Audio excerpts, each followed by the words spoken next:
സിനിമയുടെ ഞാനൊരു 45 വർഷമായി സിനിമയിൽ എത്തിയിട്ട് അസിസ്റ്റൻ്റ് ഡയറക്ടറായിട്ട് തുടങ്ങിയ കാലം തൊട്ട് ഇപ്പോൾ സിനിമയുടെ സാങ്കേതികമായ വളർച്ചയുടെ എല്ലാ ഘട്ടങ്ങളിലൂടെയും കടന്നു പോയതാണ്. ഞാൻ സിനിമയിലെത്തുന്ന കാലത്ത് ബ്ലാക്ക് ആൻഡ് വൈറ്റ് സിനിമകളിൽ നിന്ന് കളറിലേക്ക് മാറുന്നൊരു കാലഘട്ടമാണ്.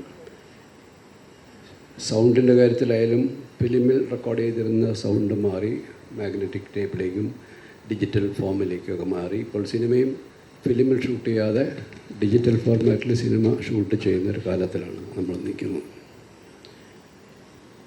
സിനിമയുടെ നിർമ്മാണ ഘട്ടങ്ങളിലുണ്ടായ അതേ മാറ്റങ്ങൾ തന്നെ അതിൻ്റെ വിതരണ പ്രദർശന മേഖലകളിലും സംഭവിച്ചു കഴിഞ്ഞിരിക്കുന്നു. നേരത്തെ സൂചിപ്പിച്ചത്, നേരത്തെ ശ്രീ മനോജ് പറഞ്ഞതുപോലെ 260ഓളം സിനിമകളിൽ 200 സിനിമകളും പണ്ടത്തെ ഭാഷയിൽ പറയുകയാണെങ്കിൽ പെട്ടിയിലിരിക്കുകയാണെന്ന് പറയാം. പക്ഷേ ഇന്ന് പെട്ടിയില്ല. ആ സിനിമകളൊക്കെ എവിടെ ഇരിക്കുന്നതെന്ന് നമുക്കറിയില്ല. കാരണം അതൊരു വെർച്വൽ സ്പേസിലിരിക്കുകയാണ്. പണ്ടൊക്കെ തിയേറ്ററുകളിലേക്ക് ഫസ്റ്റ് ഡേ പെട്ടി വന്നോ എന്നുള്ളതാണ് എല്ലാവരുടെയും ആകാംക്ഷ. കാരണം മദ്രാസിൽ നിന്ന് സിനിമ ഫിലിം ഫോർമാറ്റിലാക്കി റീലുകളാക്കി അവിടുന്ന് കേരളത്തിലേക്കുള്ള ട്രെയിനുകൾക്ക് ഇവിടെ എത്തി സമയത്ത് തിയേറ്ററിൽ പെട്ടി വരുന്ന നിമിഷം വരെയും നിർമ്മാതാവിനും തിയേറ്റർ ഉടമയ്ക്കൊക്കെ ആകാംക്ഷയാണ്, നെഞ്ചിടിപ്പാണ്. ഇന്ന് അതില്ല. ഇന്ന് നമ്മൾ സാറ്റലൈറ്റിൽ കൂടെ അത് അപ്ലോഡ് ചെയ്ത് നമ്മൾ സിനിമകൾ കാണുന്നു. അപ്പോൾ അത്തരം എല്ലാ മേഖലകളിലും മാറ്റങ്ങൾ സംഭവിക്കുന്നു. ആ മാറ്റങ്ങൾക്കൊപ്പം സഞ്ചരിക്കാൻ കഴിഞ്ഞ ഒരാളെന്ന നിലയിൽ നമ്മളുടെ കോവിഡ് കാലത്താണ് OTT എന്ന് പറയുന്ന ഒരു പ്ലാറ്റ്ഫോം വളരെ പ്രചാരം നേടിയത്. സാധാരണക്കാർ എല്ലാവരും തന്നെ നമുക്ക് തിയേറ്ററുകളിൽ പോയി സിനിമ കാണാൻ പറ്റാത്തൊരു കാലഘട്ടത്തിൽ നമ്മുടെ വീടുകളിലിരുന്ന് സിനിമ കാണുന്ന ഒരു ശീലത്തിലേക്ക് നമ്മളെ മാറ്റിയത് ഈ OTT പ്ലാറ്റ്ഫോമുകളുടെ ഒരു പ്രചാരത്തിലൂടെയാണ്. അതിനെ തുടർന്ന് ഒരുപാട് സിനിമകൾ OTTയെ ലക്ഷ്യം വെച്ചുകൊണ്ട് ഒരുപാട് പേര് സിനിമകൾ എടുക്കാൻ തുടങ്ങി. ഒരുപാട് സംവിധായകർ, നിർമ്മാതാക്കൾ ഇവരൊക്കെയും OTTയെ മുന്നിൽ കണ്ടുകൊണ്ട് സിനിമകൾ എടുത്ത് മുന്നോട്ട് വന്നു. ആദ്യകാലത്തൊക്കെ അതിൽ ഒട്ടുമിക്ക സിനിമകളും സ്വീകരിക്കപ്പെട്ടു, OTT പ്ലാറ്റ്ഫോമിൽ പ്രദർശിപ്പിക്കപ്പെട്ടു, ആൾക്കാർ കണ്ടു. പക്ഷേ കാലക്രമേണ OTTക്കാർ അവരുടെ നിലപാടുകളിൽ കാര്യമായ മാറ്റം വരുത്തി. അവർ എപ്പോഴും അങ്ങനെയാണ്. ആദ്യം നമുക്കൊരു ബെയ്റ്റ് ഇട്ട് തരും. അത് നമ്മളതിൻ്റെ രുചി അറിഞ്ഞു കഴിഞ്ഞാൽ പിന്നെ അവരുടെ ടേംസിലേക്ക് നമ്മൾ മാറേണ്ട ഒരവസ്ഥയാണ്. അത് എല്ലാ കാര്യങ്ങളിലും സംഭവിക്കാറുണ്ട്. അതിവിടെയും സംഭവിച്ചു.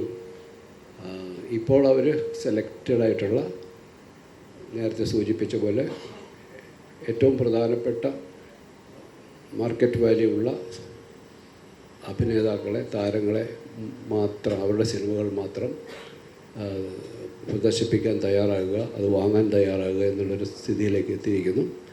മറ്റ് സിനിമകൾ തിയേറ്ററുകളിലെത്തി ഓടി വിജയം നേടിക്കഴിഞ്ഞാൽ മാത്രം അവർ വാങ്ങുന്നതിനെക്കുറിച്ചൊക്കെ പരിഗണിക്കുന്നുണ്ട്.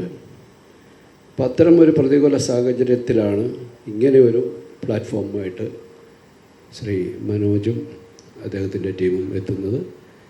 ഇത് മലയാള സിനിമയിൽ ഒരു നേരത്തെ സൂചിപ്പിച്ച പോലെ ഒരു സിനിമ നിർമ്മിച്ച് അത് തിയേറ്ററുകളിലോ അല്ലെങ്കിൽ പ്രേക്ഷകരുടെ മുന്നിലോ എത്താൻ കഴിയാതെ ഒരു നിർമ്മാതാവിനെ സംബന്ധിച്ചിടത്തോളം അദ്ദേഹം മുടക്കിയ പണത്തിൻ്റെ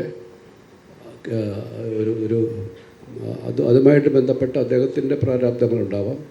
ഒരു സംവിധായകനെ സംബന്ധിച്ചോളം തൻ്റെ കലാസൃഷ്ടി പ്രേക്ഷകരിലേക്ക് എത്താതെ ഒരിക്കലും ഒരു കലാസൃഷ്ടി പൂർണ്ണമാകുന്നില്ല. കാരണം ആസ്വദിക്കപ്പെടാതെ പ്രേക്ഷകർ അതിനെ കണ്ട് വിലയിരുത്തി കഴിയുമ്പോഴാണ് ഒരു കലാസൃഷ്ടി അതിൻ്റെ പൂർണ്ണതയിലേക്ക് എത്തുന്നത്. അതും സാധ്യമാകാത്തൊരവസ്ഥയിൽ എത്തുകയാണ്. അതിൽ അഭിനയിച്ചവർ, അതിന് ടെക്നീഷ്യന്മാർ, ഇവരെല്ലാവരും അത് ആൾക്കാർ കാണുന്നിടം വരെയും അവരുടെ ആ ഒരു കലാപ്രവർത്തനം പൂർത്തിയാകാതെ നിൽക്കുന്നൊരു സാഹചര്യമുണ്ട്. അപ്പോൾ അതിനൊക്കെ വഴി തുറക്കുകയാണ് ഇത്. തീർച്ചയായിട്ടും ഒരുപാട് പേർക്ക് സിനിമയെന്ന് സ്വപ്നം കണ്ടു കിടന്ന ഒരുപാട് പേർക്ക് വലിയൊരു പിന്തുണയായി മാറുകയാണ്. അതിന് കാരണക്കാരനായത് ഏറെക്കാലം സിനിമ സ്വപ്നം കണ്ട് നടന്ന, സിനിമയെ ഒരു പാഷനായിട്ട് ജീവിതത്തിലുടനീളം കൊണ്ടു നടന്ന ഒരാളുടെ ഒരു വിഷനാണ് എന്നുള്ളതാണ്. തീർച്ചയായിട്ടും അതിന് മുൻകൈ എടുത്ത് മുന്നോട്ട് വന്ന ശ്രീ മനോജ് ഗോവിന്ദനെയും അദ്ദേഹത്തിന് എൻ്റെ ടീമിനെയും ഞാൻ ഈ ഘട്ടത്തിൽ അഭിനന്ദിക്കുകയാണ്.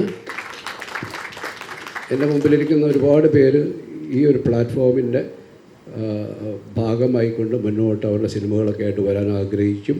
പലരും അവരുമായിട്ടൊക്കെ ധാരണയിൽ എത്തിയവരൊക്കെ ഉണ്ട്. തീർച്ചയായിട്ടും ഇത് വലിയൊരു സംരംഭമായിട്ട് എത്തട്ടെ. നമ്മുടെ എല്ലാവരുടെയും സ്വീകരണ മുറികളിൽ 24 ലൈവ് ഒരു നിത്യ സാന്നിധ്യമായി മാറട്ടെ എന്ന് ആശംസിച്ചുകൊണ്ട് എല്ലാ വിജയങ്ങളും നേരുന്നു. നന്ദി, നമസ്കാരം.